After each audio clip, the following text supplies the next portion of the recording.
কারো নেতৃত্ব ছাড়া কখনোই কোনো বিদ্রোহ সংগঠিত হয় না। আচ্ছা, আমি একটা নাম বলছি, দেখো তো তোমরা এই নামটার সঙ্গে কি পরিচিত, নাকি তোমরা এই নামটা কখনো শোনোইনি? সুই মুন্ডা। আচ্ছা, এবার প্রশ্নটা হচ্ছে, বলো তো সুই মুন্ডা কোন বিদ্রোহের সঙ্গে জড়িত, বা এই সুই মুন্ডা কোন বিদ্রোহের নেতৃত্ব দিয়েছিল? হ্যাঁ, তিনি নেতৃত্ব দিয়েছিলেন কোল বিদ্রোহের।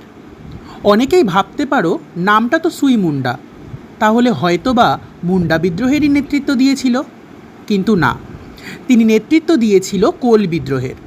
কোল বিদ্রোহের এমন আরও কয়েকজন নেতার নাম হলো বুদ্ধু ভগত, জোয়া ভগত, সুই মুন্ডা। এরা কিন্তু সবাই গুরুত্বপূর্ণ ভূমিকা গ্রহণ করেছিল। 2017 মাধ্যমিকে একটা প্রশ্ন এসেছিল, সুই মুন্ডা কোন বিদ্রোহের নেতৃত্ব দিয়েছিল?